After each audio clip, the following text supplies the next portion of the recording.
Thank you, G.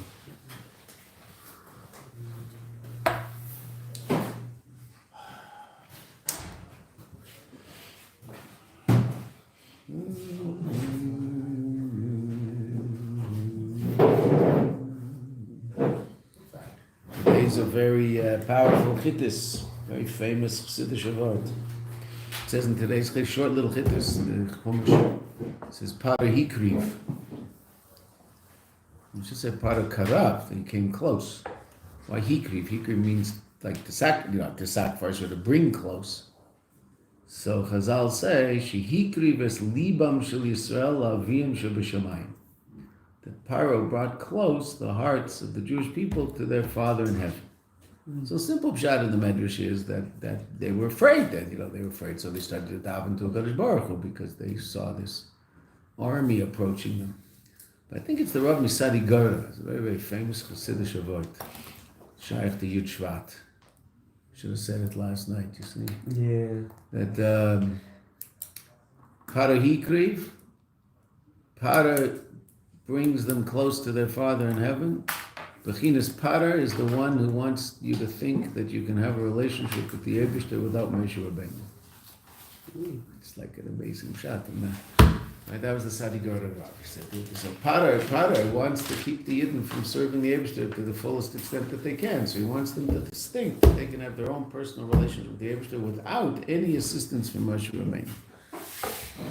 That's Parar.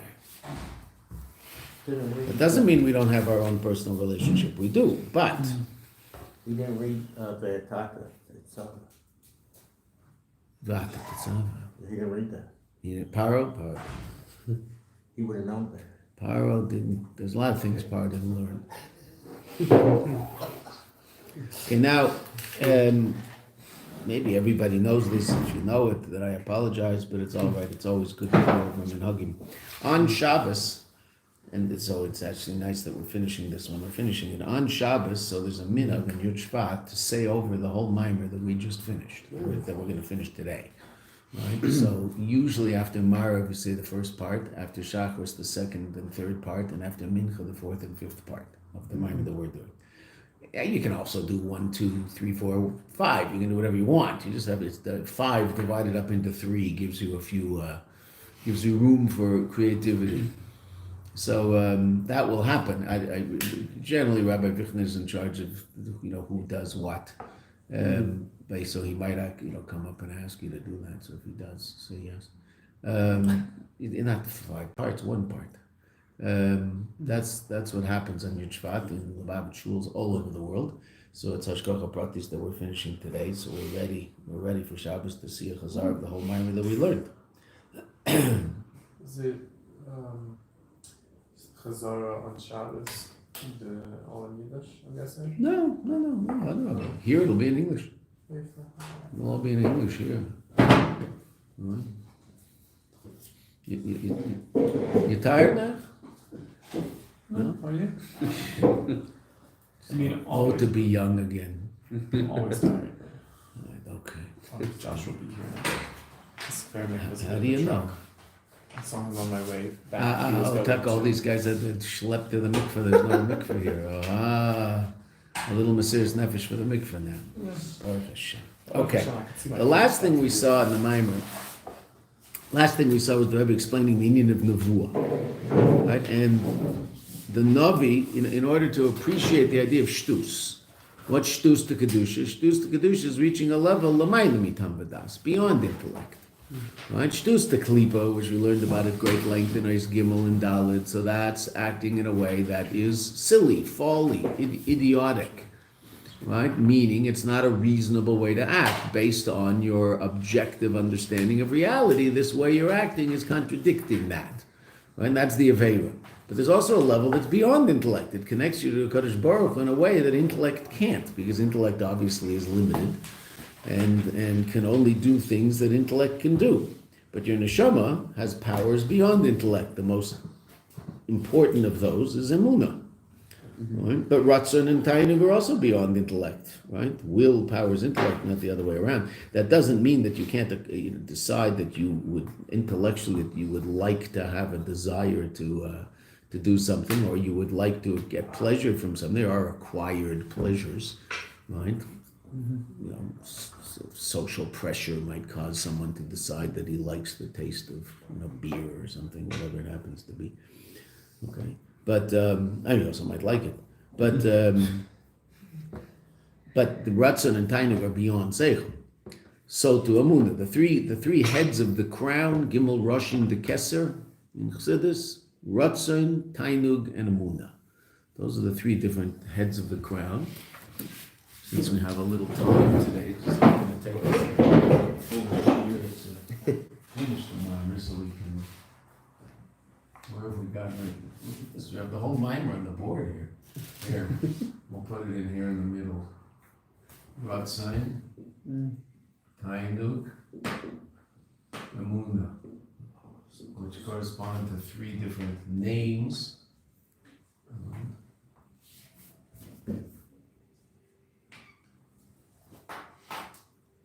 These are the Gimel, Reish, and the Keser. This is Rad Law, Atik, Arif. Now sometimes it's called Arif Anpin, sometimes it's called Atik Yemin, usually it's just called Atik. Rad Law, which is Reisha, the Lo Yada, V'loi Is Yada. Okay? Those are the three different, what's called the Gimel, Reish, and the Keser, the three heads of the crown, going up in levels. And the moon is that level of the etzem of your soul that is completely connected and rooted in the essence of the Kodesh Baruch Hu. That's the source of Jewish emunah. It's completely transcendent of intellect.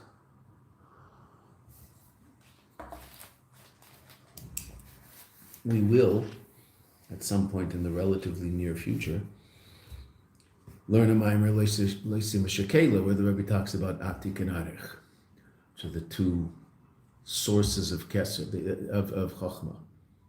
Generally, Arich is the direct source of Chochmah, meaning the source of the light of Elam Hatzilus is a level in godliness called Arich. Right? It's the Keser of Hatzilus. The source of that source is Atik, but that's Atik means ne'etak, uprooted. It's completely transcendent of worlds. It's called Panemius HaRatzon. Arich is Ratzon and Atik is Panemius Ratzon. What's Panemius HaRatzon? Tainug. Why do you want something? Because it gives you pleasure. Why does it give you pleasure? I don't know. It doesn't give you pleasure. It doesn't give you any pleasure. Why do you like the taste of chocolate? I don't know. You like the taste of chocolate gives you pleasure. No idea whatsoever. Right?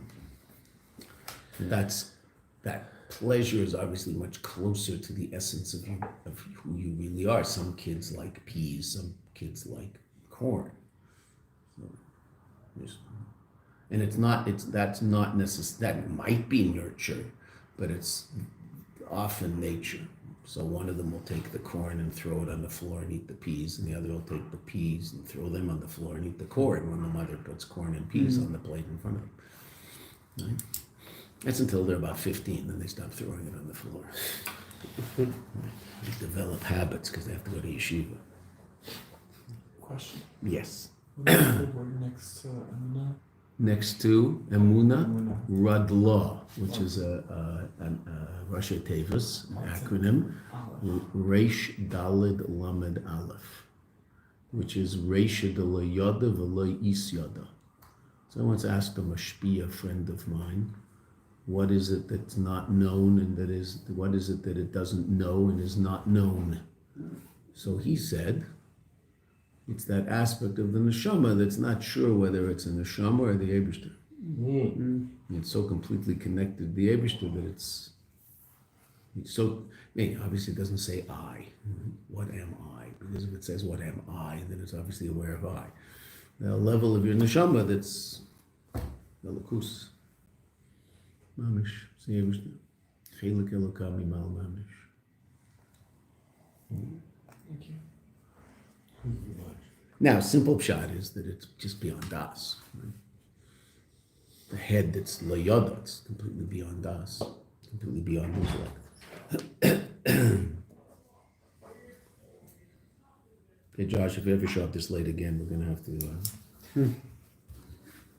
expel you. Oh, you had to go to the mikvah again. Okay, so in order to understand a little bit of the Indian of shtus, and shtus being something that will take me beyond intellect, so the Rabbi taught us about nevuah. Because what's nevuah? So what does Yehu HaMelech say about the Navi? Madua bar meshuga zeh. He calls him a meshuga, meaning he's someone who is, meaning in his relation, what's going to happen in front of Yehu, he is not going to act in accordance with intellect. And the Navi will touch a place beyond where intellect can touch, and therefore bring us information that intellect can't reach. And intellect won't know that. Intellect can't figure that out. Once it's brought down to us, that doesn't mean it's unreasonable. Doesn't mean we can't understand it once it's related to us, right? One way or the other, and we might even be able to explain why it's completely reasonable once it's revealed to us, but we couldn't come to that places through intellect. So nevuah is necessary. The whole Torah is nevuah. V'lochein, 1, 2, 3, 4, 5, 6, 7, 8, 9, 10, 11, 12, 13 lines down from the top, last 3 words on the line. Right, we've just seen the Rambam, and who is it that merits nevuah? K'mavur Sham Baruch, as is explained there at length. Again, we said the 7th, 8th, 9th, and 10th chapters of Hilchos Torah. It starts in the 7th, and then at the end, the Rambam is talking about Moshe Rabbeinu. But it starts in the 7th chapter of Hilchos Torah. The Rambam discusses nevuah. V'lochein nikra bechina zu shtus. This is called shtus. Why? Because it's not rational. This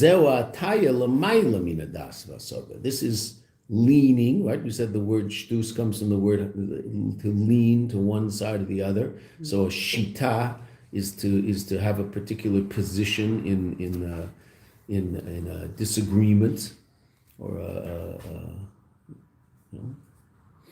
right? So the person leans to one side or the other. That's their shita.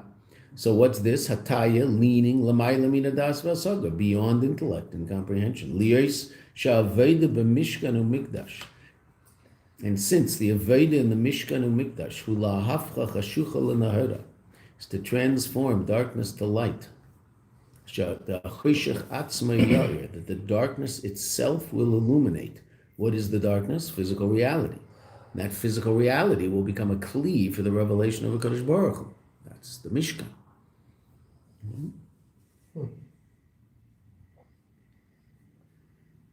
V'hainu, d'miyah shtus deluma zeh, yeh bebechina shtus de kedusha. Transform shtus to klipa into shtus de kedusha. Lochein, therefore, now we're answering the question that we asked at the beginning of the 3rd chapter. Lochein haya mishkan mi'atzei shitim dafka. It was made of shitim wood. V'hainu, halamayla min hadas, hamizbarer v'nasa min lamata min hadas. That which is beyond intellect, that has ultimately come as a result of that which is below intellect. Meaning it might start below, but it ends up, Baruch Hashem, above. A place that's not tethered to intellect. Rabbi Gruner once told me a story that in Farbrengen, one Shabbos, so the Rebbe asked a certain group of people to take upon themselves a certain project. So of course, being good Chassidim, they met in Motzi Shabbos and they started working on it. And they worked on it, and then they got stuck. They got stuck somewhere. They couldn't figure out how to get past this particular problem that they had. Thermodynamics? What? Thermodynamics? I don't know what it was that they were doing, but they couldn't. They were stuck, and they couldn't figure out how to solve their problem. So they spent some time trying to deal with it, and then finally they adjourned for the night. They called Rabbi Groner and said, he told me the story twice. The first time he didn't add this prat. They called, Rabbi Groner wanted to know obviously how they were doing, because the Rabbi Groner did know that the first thing the Rabbi would ask him Sunday morning was what's with the Chevron. So they called Rabbi Groner and told him that they had met and that they had progressed quite nicely, but then they ran into a roadblock and they can't figure out how to deal with it. And so they adjourned. And the second time he told me the story, he added, and please don't tell the Rebbe. Oh. The first time he didn't put in that little prat. Right? Okay, please don't tell the Rebbe. Okay, so now Rabbi Groner, that's an impossibility, right? Because the Rebbe's going to be asking. So what's he supposed to do? He's going to lie to the Rebbe. That he's not going to do. So he won't volunteer the information, but the Rebbe is going to ask. So sure enough, Sunday morning, after saying good morning, so the Rebbe asked, what's with the Chevra? So the Rabbi Groner said, well, they met last night and they worked very hard on it and they made some progress. And so basically he had to say, but they had encountered a situation that they couldn't figure out how to solve it. So the Rebbe said to Rabbi Groner, well, the fact that I asked them to do it, doesn't that indicate that it's doable, and so they should have been able to figure out how to get it done? Mm-hmm. So they just, that was what the Rebbe said. So Rabbi Groner said, so should I tell them that? Mm-hmm. So the Rebbe said something fascinating. He said, no. Because now when you tell them, it'll be seichel. And it won't work. Only Emunah does. Wow. Now they're going to tell them, so they'll understand intellectually that they can do it. So that won't work. Only Emunah does. That's what the Rebbe told them. Do you know what the project was? No idea.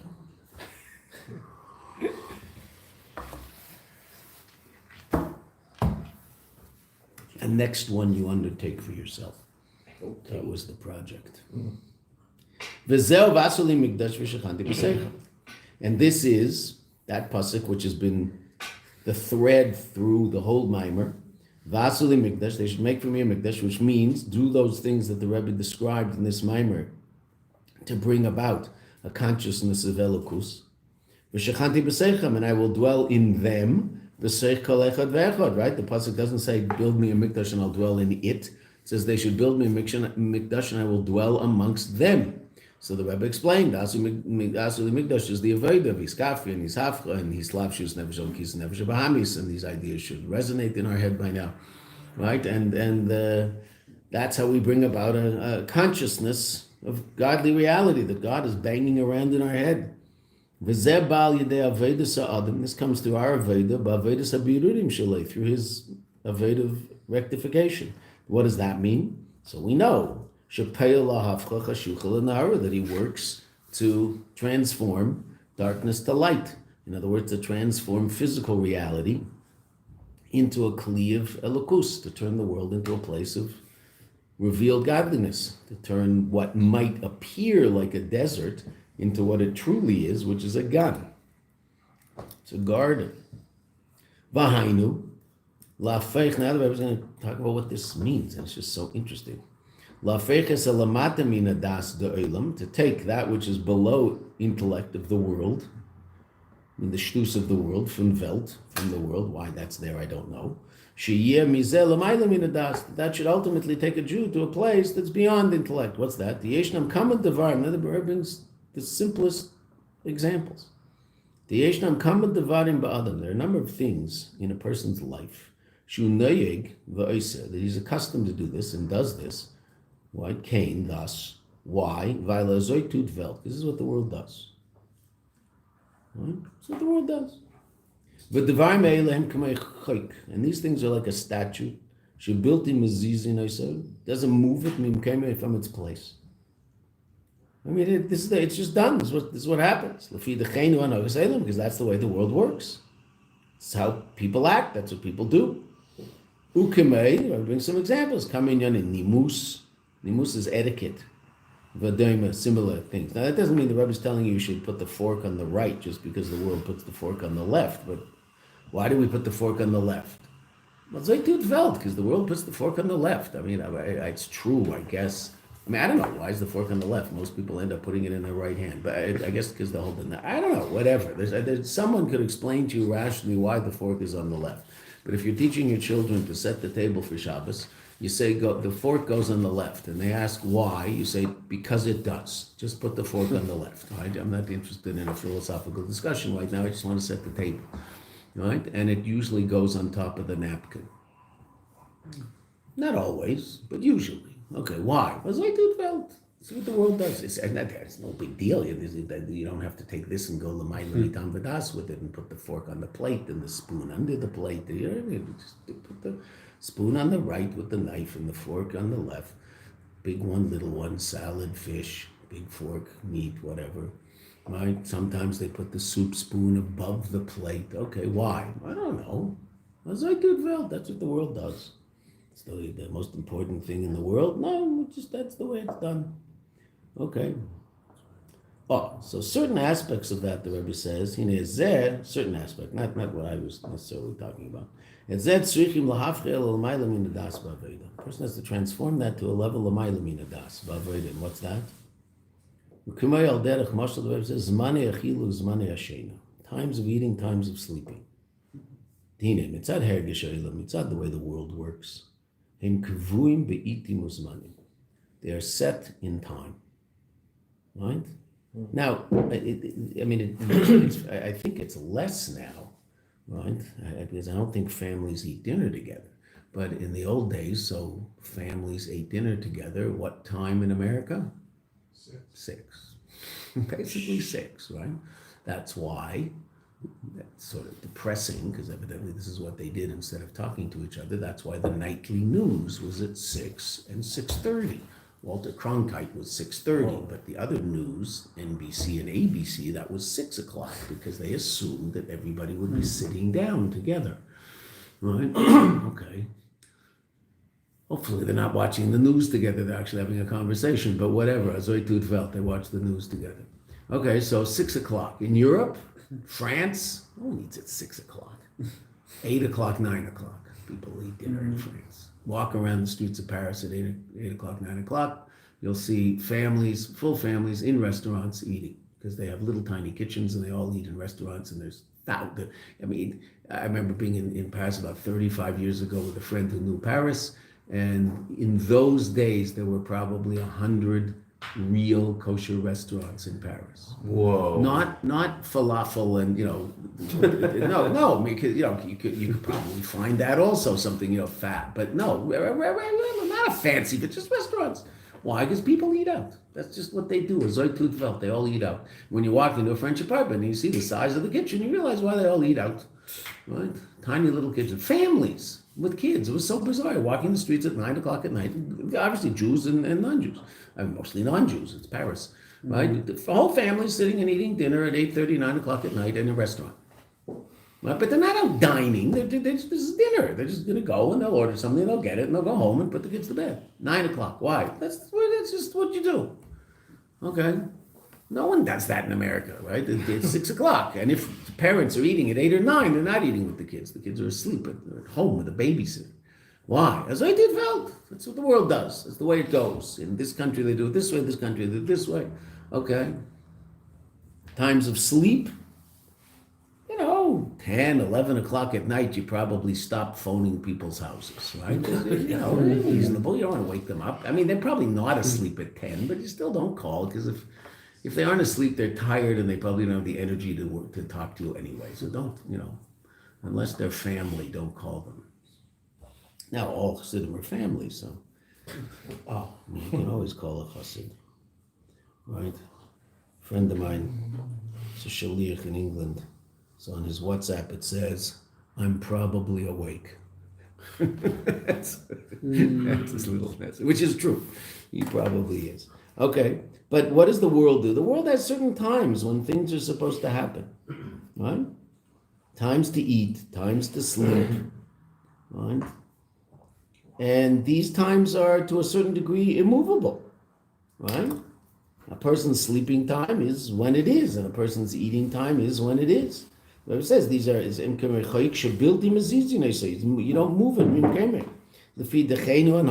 That's the way the world works. I'm sorry, we read this. The way the world works, They're set in time. Also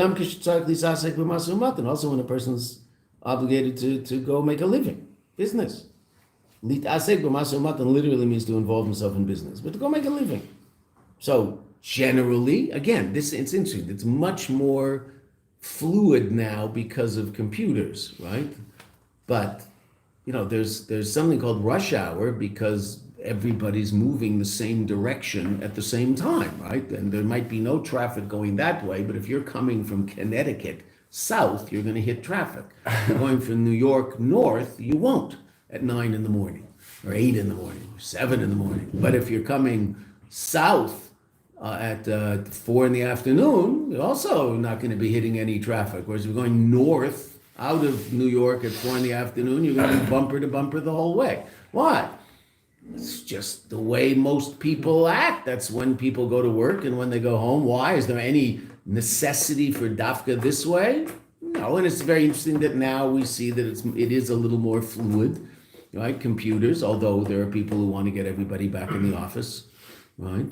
They want everybody working from home, right? But there are more people who work from home, which I would assume has helped traffic. Totally. Right? Okay, there you go.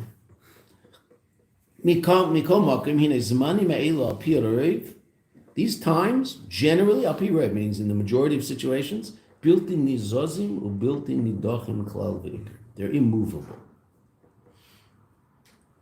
You know exactly when a guy's eating dinner.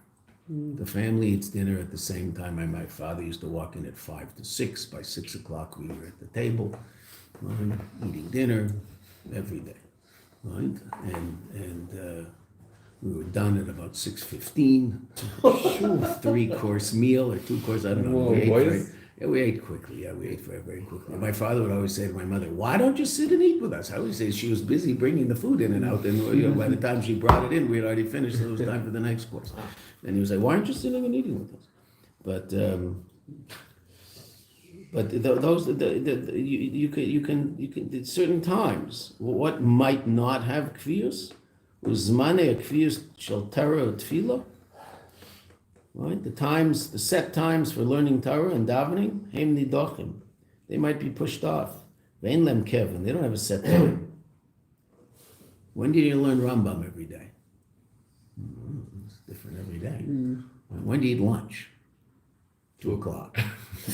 Now, in yeshiva, in all fairness, you're going to eat lunch at 2 o'clock because that's the only time there's lunch, right? Obviously, in that situation, in the situation you're in now, your times of eating are going to be kavua because someone's giving you food at a certain time. So obviously that makes sense. But we can talk about that also to a certain degree. We can deal with that within the context of this. But when am I learning Rambam? Whenever I have time. Hopping at Ein here and hopping at Ein there.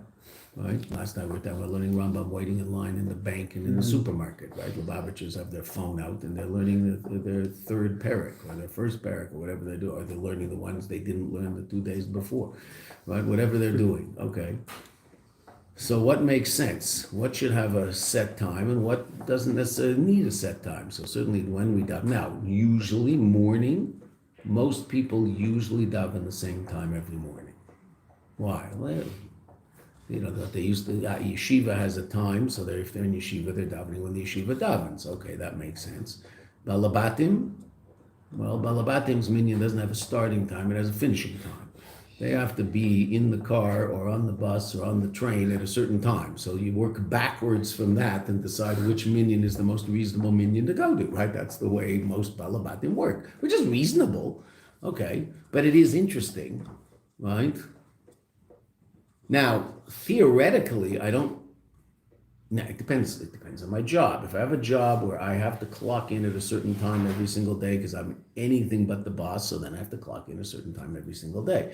But very often I might be in a situation where I don't have to clock in every single time at the same time every day, or I could actually delay that clocking in by an hour every day, even though it'll be the same time, but it might be an hour later, even though the whole world shows up at 9, I can show up at 10. Why? Why not? What exactly is going to happen if I show up? Again, if I'm running the store or it's my business, what's going to happen if I show up at 10? If I can't, because the business won't run, okay, so I have to be there at 9, I get it. But if I can, what'll happen if I show up at 10 and learn for an hour before? So everybody knows from 9 to 10 I'm learning, and no phone, no one's allowed to call me when I'm learning, just like they're not allowed to call me in the middle of Shemona Esrei. No phone calls. Someone calls, they know you don't answer the phone. Right? Okay. Fine. Come home from work. Okay, so obviously we're tired, right? But what's one of the things that has to happen, and there should be a relatively set time for this to happen. A husband and a wife have to sit down and discuss their children's education. Maybe said half an hour a day, right? It's a lot of time, but usually end up doing it anyway. If you think about it as a parent, once you've got all your kids in school, you're probably spending about that much time without even thinking about it, because you're talking about, what happened with this one, why'd the principal call about him again, right?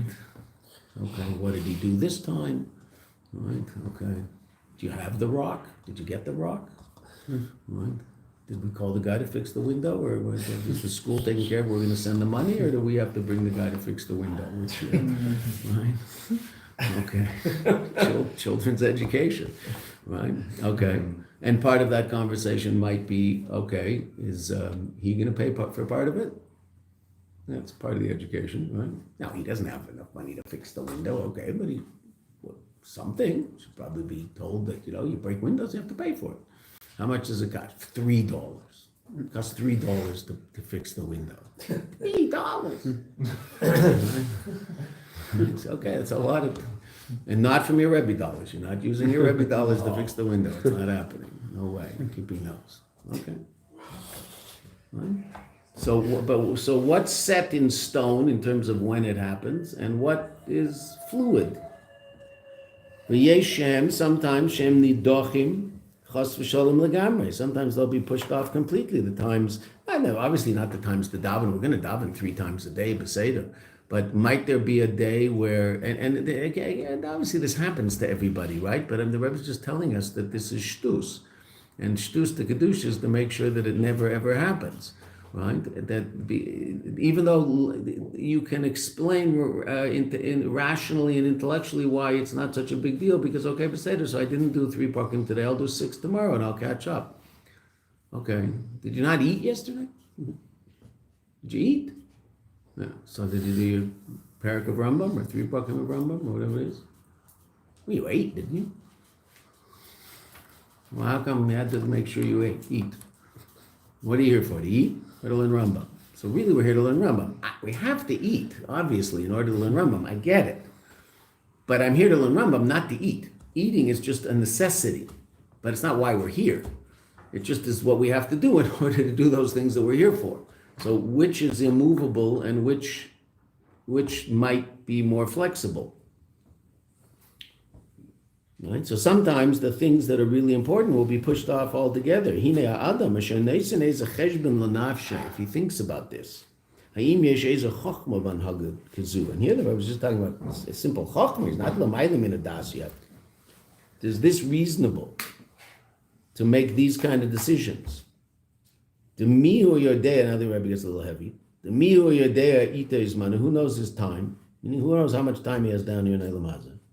Could the Isa of Medrash Rabbah, like the Medrash Rabbah says, Ein Adam Sholit, the person doesn't have control, Loimer, to say, Hamtinuli, wait for me, meaning, so to speak, talking to the Eibishter. Wait for me, Eibishter.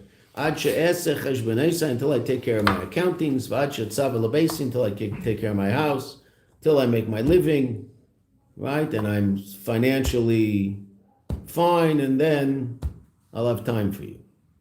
How can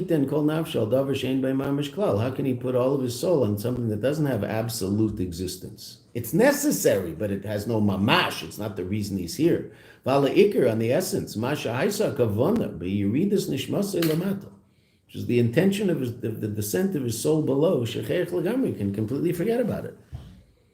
Vurak mitzad ruach shtus, shemachas al emes. Where does that come from? The ruach shtus we talked about in Ois Gimel.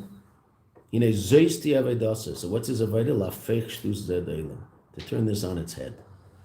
What times are absolute? And now this is obviously more shaykh to someone who's working, etc., right? In yeshiva, so what you're supposed to be sitting and learning all day. I mean, that's the only thing you have to do. I mean, that's why yeshiva is such an amazing place to be. Okay, So there are people who get very busy and find all sorts of other stuff to do, but that's just shtups. They don't have anything else to do. There's nothing else to do. Right now, a person's in yeshiva. Now, might be a person does have other things to do. He might be running a business on the side. Okay, so he's got to set certain times for when the business is taken care of, and the rest of the time he's sitting and learning, and those times are set in stone. It might be there's days when the business doesn't need as much. Good, so steal some time for learning, but don't steal time from learning for the business. The other way around. Steal time from the business for learning. Right? Why? Because right now the person's sitting in yeshiva. That's what he's doing. That's his job. This is his main job. There's something else that's going on the side. Fine, okay. Once a person's out there in the world, not the real one, just the world, another world. It's no more real than any other world, right? So that when a person has to figure out how to make a living and pay bills, etc., okay, so he's got to figure out how to do that in a way that the purpose of his existence is not secondary, it's still primary. That's a real Aveda, not shtus to kedusha, because he'll do that in a way that is on a certain level shtuti. He'll be so obsessed with it that he'll do it in a way that you don't have to be so, you could be a little more flexible. No, about certain things he won't be flexible. Certain things he'll steal a little time from one thing to give back to the Kedusha. Remember hearing a story in, it was Dafka Yud Shvat in 770, so there's he's not so young anymore, it's funny. He's been around a long time. He was a young man then, his name was Gershi Avtsin. So Gershi Avtsin runs a yeshiva in Cincinnati. He's got to be in his mid-40s or even more by now. He opened the yeshiva when he was probably late 20s. Wow. Very, very interesting guy. He's an excellent yeshiva katana, what's called in America Masifta. So he was speaking, and he told a story about his father.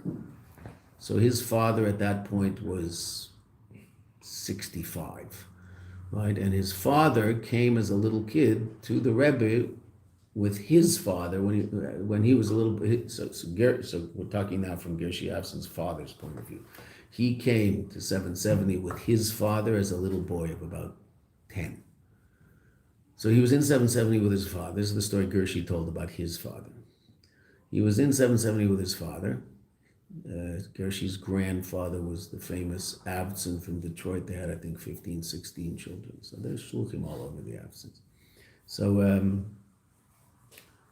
the rap. You ever heard of the rap? That yeshiva there? I'm glad you haven't. That's good. Okay. So you don't have to have heard of it anyway. That's an Avtsin, Rabbi Avtsin's program. That's the rap. Okay. So I'm glad you haven't heard of the rap. He was a little boy, and he was sitting with his father in 770, and he told his father he wanted to go home for lunch. So his father said, okay, you remember the way? So his father, this is what you used to do. Right, but we still do it, right? Make sure that he knows exactly where to go, and he tells you, yes, I take a left, and then I turn left at the first block, and right at the second block, and it's the third house on the left. Okay, good. You know where you're going. Excellent. Fine. So as he was walking along Eastern Parkway, the Rebbe was coming the other way, this little guy. Mm-hmm. And he was a little intimidated by that. So he moved off to the side and sort of hid behind a tree. So the Rebbe wouldn't see. The Rebbe would pass, then he'd go back and continue walking. So when the Rebbe came up to where he was, the Rebbe turned towards where he was and said, Shalom Aleichem. Right? Who are you? I said, name. Where are you going? Where have you been? Where are you going? Where have you been? I know which one was first. He says, going home for lunch. So Rebbe asked him, where have you been? Or the other way around. So it was clear he had been in 770 and he was going home for lunch. So the Rebbe said, will you do me a favor? He'll do the Rebbe a favor. Will you go back into 770 for another 5 minutes and learn 5 more minutes of Torah and then go eat lunch? Will you do that? Mm. So he shows up by his father 5 minutes later and tells him this story. So I don't know whether the father even believed the kid. What do you mean you ran into the Rebbe on the street? But that's what happened. He ran into the Rebbe on the street, and the Rebbe told him, go for it. So how can we do that? Now, this is only something that you can do if when you get there 5 minutes later, there's still food. If there's not food, then you have to get there with everybody else. Okay, and because you're eating here and you don't have, the responsibility of your own food. Once you have responsibility for your own food, so you can certainly do this. You have a Seder for limud, steal 5 minutes from the rest of your life and add 5 minutes to the Seder.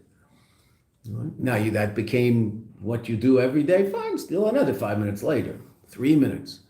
right? After Shacharis, rather than go straight down to breakfast, say one more Kapitel Tehillim. Say, you know what, I'll say Kapitel Chaf for people who need something. Do something. I'll learn another. I already learned today's Tanya. I'll learn the first 5 lines again just to remind myself what it was about. I'll learn Hayom Yom again to remind myself what was it about. I forgot already. I closed the book. I forgot. Okay, open it up again. Look at it. Right? Something. Why? Well, I can do it after. What does it make? It doesn't make any sense. I can do it after. It's breakfast. I'll go eat breakfast. I'll come back. I'm going to be learning here anyway, right? Where am I going after breakfast? Going back to the same place. Shtus to Kedusha is to take that 3 minutes. Does it make any sense? No. Why are you doing it? Kacha. Because those 3 minutes are important to God. Why? I don't know. He likes those 3 minutes. Those 3 extra minutes. Because if my job is I'm learning Torah 8 hours a day, so then what's Avodah? 8 hours and 10 minutes. That's the Avodah, right? Like Tanya, right? 100 in the old days they used to go over there learning 100 times. And the person who did it 101 was called an Oved Elokim. He was called someone who serves God. 100, why? That was what everybody did. That was the Zoytut Welt. That's what the world did. They would go over there learning 100 times. That's why they remembered things. Right? So the Ruach Shtus is to take what the world does and not necessarily be so completely and totally bottled to that. Right? Because why are we down here? We have to make a living, but we're not down here to make a living. We're down here to serve the Eibishter and bring about a revelation of the Eibishter in Elam Hazeh called the Dir B'Tachtainim. That's why we're here. In order to do that, one of the things you have to do is you have to figure out how to make a living. Okay, so you figure out how to make a living, and if you can do it in a way that's useful and beneficial, even better, right? Might be, the living you make is basically only useful and beneficial to your family because of the paycheck you get. It's basically irrelevant what you do to the, humankind. Or what you do might be actually something that really is useful to people. You have a job that, Baruch Hashem, it's a job in a situation where what you do is important and affects all sorts of people in all sorts of different ways. Great, amazing. What a beautiful way to make a living. Right? I remember when I was dating, did we date? But whatever you do. My wife, so she was a medical student, so I did rather obvious question when you're meeting some young lady, why'd you go into medicine? Right? So I remember what she said first. She said she wanted to be an astronaut, but she thought that was a ridiculous thing to do. She's not going to be an astronaut. Okay, but that's what she really wanted to do. She wanted to be an astronaut. As an adult, she wanted to be an astronaut. Okay, in age, you want to get it. But she said, no, you obviously can't do that. So she said she doesn't think she'd be a good teacher. But she wanted to do something to make a living where you help people while you're doing it. So she went into medicine. She likes it. Right? It's funny because she does a lot of teaching. She's a lot of teaching. She does a lot of teaching, yeah. And she's a full-time doctor? And she's a full-time doctor. Wow. But she just yesterday she told me, I didn't even know, they never tell you these things. And then they talk to you about it as if you've had 4 conversations about it. You didn't mention this. Yes, I did. I mentioned this to you. Okay, they're opening up a Frum girls nursing school. Wow. And they want Frum women teaching them. So she's been offered a job teaching there. Wow. So she said something last night. This was like 2 a.m. She said, as I age gracefully, I'd rather have a job that I'm not on my feet all day. Right? So now because she's working in this clinic in Little Meats, so she has a desk and she sits at the desk as opposed to walking around the clinic all day while she's on her feet. There was one guy who worked in that same clinic that she works in, so he had a thing on his foot to see how much he walked every day. It was like 8 or 9 kilometers every day walking around the clinic from this one. So she said as she ages gracefully, she's looking for the sitting more. So I can get that. I get that. So you still have to stand for Shemona Esrei. But so this, she can sit a little, which would be nice. So anyway, I thought that was an interesting thing. So they're looking for women, especially from women doctors, to teach them. That would be she might do that, right? So you look for something that I mean, if you can't find it, and what you do is simply to make a living so that you can support your family and give lots of tzedakah, so that's incredibly important, unbelievable, huge. Tzedakah is the mitzvah. You can make a lot of money and give lots of tzedakah. So it might be that what I'm doing during the day itself isn't necessarily of great importance. Like the world could live without it, nothing would happen. Okay, fine. But what's the person doing with the fruits of that labor? Incredibly good stuff. Amazing, right? Giving lots of tzedakah. Right? The Eibush is very, very, very kind. He lets us keep 80 to 90% of what he gives us. We only have to give away 10 or 20% of it. He lets us keep most of it, which is very kind. The whole of ala ikar mashaisa kavana b'yiridus neshnosa l'matu she might forget. Lurak mitzad Boruch shtus 6 lines on. Hine zoisti avedasa lafech et shtus tezeda ilam to transform this. V'yamed al nafshe to stand strong. V'yik v'la'itim l'Torah set aside times for learning Torah. A balabas, everybody knows you never call him between 8:30 and 9:30 because he's in shul learning with his chavrusa. No such thing. He's not answering the phone between 8:30 and 9:30 every night. Why? Because he's in shul with his chavrusa every single night. Why? Because he's a yid, and that's what he didn't do. Right? It's a bit of a pain because you just got home and you sort of like it at home. It's nice at home. You like it at home. I get that. Makes sense. Right? And there's people at home that you like. And there's this woman at home who you actually made a decision about her. They're your kids, you didn't make a decision about. They just showed up and they grew on you. But you actually made a decision about her, and obviously you like her, right? You like spending time with her. Okay, fine, 100%. What do you have to know, and what does she have to know? And for her, it might be harder than you. What does she have to know as a Jewish woman? That her husband walks out the door after he came in at 6, he walks out the door at 8:30 to go sit and learn for an hour. He's not at home. Okay. Might the chavrusa be at home? Okay, maybe it's at home. So his chavrusa comes to his house and they switch houses, whatever. If the house is quiet enough that they can actually get some learning done, fine. But if you go to shuls all over the Jewish world at 8 o'clock at night, who do you see sitting in the shul? Now, not in class. You see 2 guys sitting and learning the chavrusa. That's what they do every night. That's just what they do. Right? Because that's what we do. That's what we're here for. Right? No, sometimes things get in the way. There's a chasna, there's a business meeting, you have to go away. Okay, they're fine, but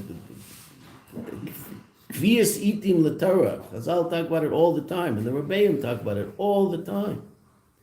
V'yamer anashva yikvela itim l'Torah. Va'az hine v'shachanti b'seichem. Then the Eibush dwells in us. Look what the Rebbe says here. It's unbelievable. Sheya'ir loy gilui or eloki b'nafshay. It will illuminate a godly light in his soul. If he does those things that have to be done, his life will be lichtik. It'll be full of godly light. He does it once a week and wonders why there's no godly light because he's not doing the recipe. The recipe is you should be there every single night. Right now, you might not start with once a week, but I mean, tachlis. A Jewish man has a chiyuv to learn Torah. I mean, it's just the way it is. It's a real ol. And his wife has to appreciate the ol he has. Right? That it's a real, it's no joke. He's chayiv to learn Torah. Okay, so he's probably going to leave the house to do it. And maybe not, but maybe yes. V'zeu kadis kafi sitrachon. And that's when he subdues the sitrachon. Shal yadei shepeil, that when he causes, lafech es a shtus to nefesh abamis. When he transforms the shtus of nefesh abamis, the shtus of nefesh abamis will tell him there's certain things that have to happen, and if they don't happen, the whole world is going to crash. No, they don't. They don't have to happen. Or they have to happen in such a way that they don't take over my whole life. When dem koch von Welt, the person's involvement in the world, their focus on the world, to transform that ela kedusha into holiness, b'kiyum Torah mitzvahs, and performing Torah mitzvahs. That's the kafia that the Rebbe was talking about at the beginning of the Maimon says. So what do? You bring about your Meir Mizgalo or Seviv Kolami. You bring about the revelation of Seviv, which is what the Rebbe taught us in the first chapter. That's the last line of the Maimon. Unbelievable. Rabbi tells us about Mamale and Sevev and infinite light and light that's clothed in vessels and the difference between Atzilas, Bri, Yitzir, Asiya, and all of this, right? And then there's an Etzem in the Neshama and there's Mides of the Neshama, and then the Etzem isn't affected by our Averas, but the Mides are, etc. So all unbelievable ideas about who we are, what life is all about, and what does it all come down to in the end? Making sure that you learn the Torah for an hour every night when you're a balabas. Make sure that you're taking care of your children's education the way it should be taken care of. Make sure that you're earning, when the Rebbe Rashab takes the deepest ideas in V'yadai to Mosque at the end of the Maimer, what does he talk about? Make a living honestly. Don't cheat. Don't cut ethical corners, because if you're cutting ethical corners, you don't believe in God. That's the end of your text on Moscow. Yep. Why do you have to know God's one? Because if you don't know God's one, you might think you have to cheat in business. And if you cheat in business, you're going to make more money? Of course you're going to make more money. Crime doesn't pay? One of the stupidest things ever said. It's just such, no, it really is of course crime pays. Why are there so many criminals? Now, if you get caught, it's not very good, but most people don't get caught. Right? Of course crime pays. Of course being unethical, you're going to make more money. Right? No question. Of course, I'll pee the world. Right? I'll pee the world. Not I'll pee the Eibishter, I understand, but I'll pee the world. I'll pee Teva. Right? If you work longer hours, you're going to make more money? Well, probably. Okay, fine. Now, what does a Jew have to realize? Wait a minute, hold on.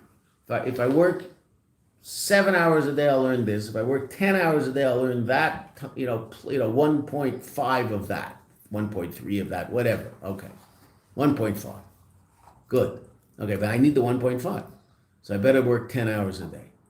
And he works 10 hours a day. Fine. And he makes that. I mean, that's usually how the world works. And if the world didn't work that way, then not doing that wouldn't be a challenge, would it? If Alpi Teva, working 7 hours would earn the same as working 10, so then what? Of course, everybody works 7. I mean, why would I work 10? But no, it's a challenge, because Alpi Teva, if you work 10, you're going to make more than if you work 7. But what does the Jew have to know? Hold on a second. The Jew has to know that the Eibusher decided every cent he's going to earn that year on Rosh Hashanah. Okay, now he's going to have to do work to bring it down. It's like a pool, a reservoir, and every day you're bringing down a little bit of it through your work. And you have to work.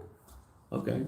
But if that's what's there, I can probably bring it down in 7 hours as opposed to 10, right? I mean, if it's there, I should be able to, whatever's there is there.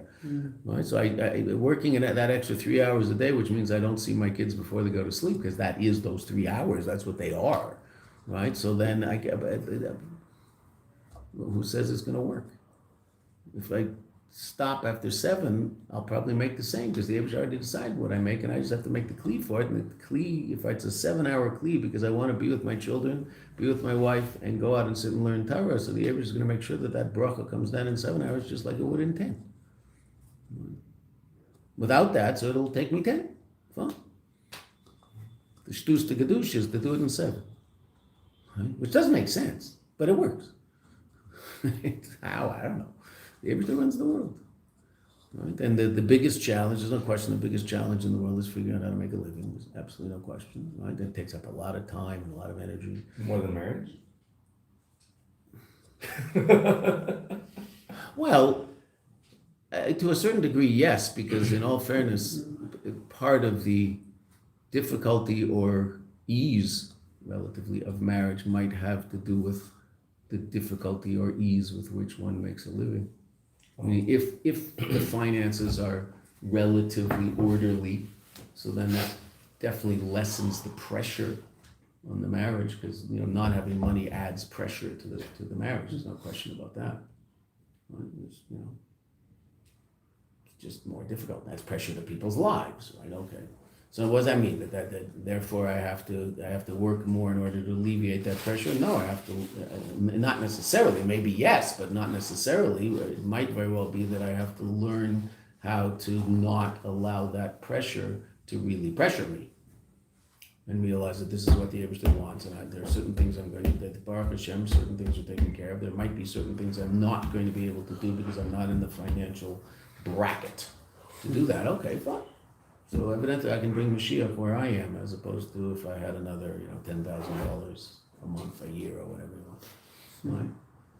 Okay. Just go get, one baseball player to give you 3% of his salary, and then you're set for life. Would be nice. Just convince him of that, but he probably won't do it. Okay. So, that's part of it. It can definitely add tension. But a person has to figure out how to make a living. But he has to figure out how to make a living in such a way that he's able to do those things that he's really here for. And that's why it's so important to be able to sit down and learn a page of Gemara, and to be able to learn a mimer, and to look up a din in Shulchan Aruch and understand it, and to understand Chumash and Rashi, because those are the things that you're going to have to do when you're out of yeshiva. You're going to have to do those things as an integral part of your life. And if you find reading the newspaper easier and more enjoyable than learning a Blat Gemara, then you're going to read the newspaper. Why in the world would I want to do something that I feel stupid when I do it? Because I don't know how to. No one's going to want to do that. Right? Okay. So then I have to get to a point where I don't feel stupid doing it. Now, everybody feels stupid learning Gemara because the Gemara is a very humbling experience, okay, to say that. But I mean, do I have the basic confidence in myself to open up the book and, work down it? Right? And that might be that at a certain point I'm doing that with Art Scroll, and at a certain point I'd like to do that without Art Scroll. Okay, but I can understand. It's something I can do and understand and enjoy. Okay, just have to be at that place to a certain degree, right? So I'm not there. Okay, so I figure out how to get there, and I can do that when I'm 20. I can do that when I'm 40. I can do that when I'm 60. I can do that when I'm 80. Right? It's going to be harder at 80 than it was at 20, but we'll still do it. Right. Why? Because that's what we're here for. That's why we're here. And we never have to, it's very easy to lose sight of that. Why? Because as I do felt about everybody's running and everybody's busy doing, and then if you're not doing it, they'll think there's something wrong with you. There's nothing wrong with you. Right? That doesn't mean you have to get a job. Everybody has to get a job. Right? But you don't have to let it take over your life. Right? You have to make a living. It's more important to live life. You have to make a living to live life. Some people sacrifice their life to make a living, which is ridiculous. The only reason you need a living is to have a life. So why would you give up your life to make a living? No, you need a living to have a life. So have a life. Know how to live life, right? Properly. Simcha. I figure out how to make a living. Okay, I figured out how to do that. But there's a big Eibishter, and he somehow manages to figure out how to help everybody make a living. He does it exactly, but how does he do anything he does? He's big. And somehow can, be intricately involved and completely and totally invested in every single one of us. And still, have room for everybody else. That's because he's the Eibishter. We don't ask questions about that because we don't understand. He just is who he is. Right? And he's completely beyond limitation in any way, shape, or form. And so he can be, his whole being can be you. And his whole being can be the guy next to you. And both of those statements are completely true. So don't get all hung up that his whole being is about you, because his whole being is just as much about the person sitting next to you. So you can thank him very much and be very appreciative of the fact that he's so completely invested in you. But don't let it go to your head, because you're no different than anybody else. Even if he gave you a little bit more of this and a little bit more of this than some other people have. Okay, say a little bit more seichel, a little bit more this and that, whatever it is that, different people are gifted with. Okay, does that make them better than anybody else? No. It makes them maybe they're a little more responsible, because they could accomplish more. They were given a little bit more potential. Okay, so Chassidus will accomplish more. Remember, I'm going to leave you for bringing here. We'll get to go down. It's an amazing mimer. This mimer is a life-changing mimer. The Rebbe learned this mimer over 40 times to us. He taught it to us more than 40 times. All right. Just a last story it's just a powerful story. I wasn't there. My brother was there. A friend of my brother was making a bris for a Down's child. Now, of course, everybody's uncomfortable at the bris, like mazel tov, sort of, yes, no, right? I mean, it's a difficult situation. So we all feel sort of uncomfortable. We don't know how to deal with it. So the father got up and made a speech. And he said, you're all feeling uncomfortable wishing us mazel tov. So I get it. But every single one in this room is limited to a certain degree in terms of what we can accomplish. And we have to accomplish that which we can within the context of those limitations. This little guy is a little more limited, but he has the same avoid of all the rest of us to accomplish what he can accomplish with his limitations.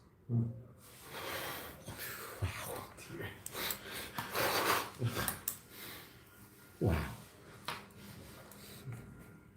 That's us. L'chaim. Have a good time. Enjoy every minute of it because it's a blast. If you get hung up about it, you're just being a shaita. It's just real shtus to get hung up about it. Don't get hung up about it, just enjoy it.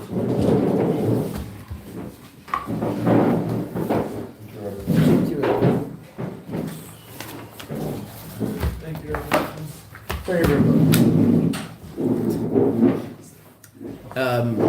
Tuesday, Wednesday, Thursday.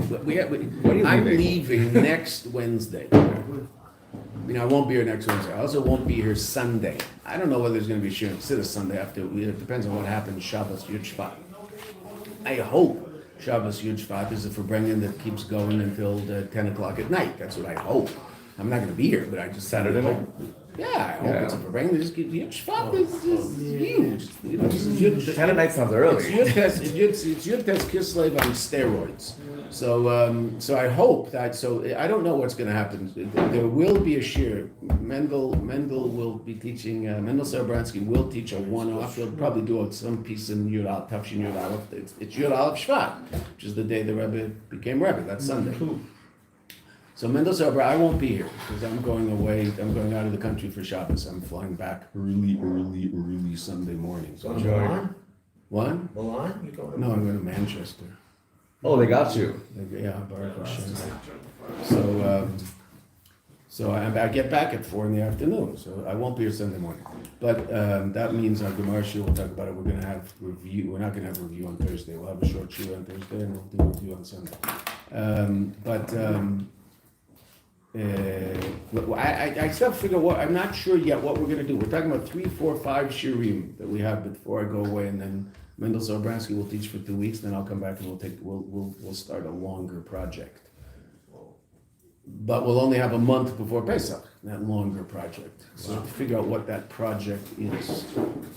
So we can usually get 2 Maimarim done at that time. Wait, why is this still on?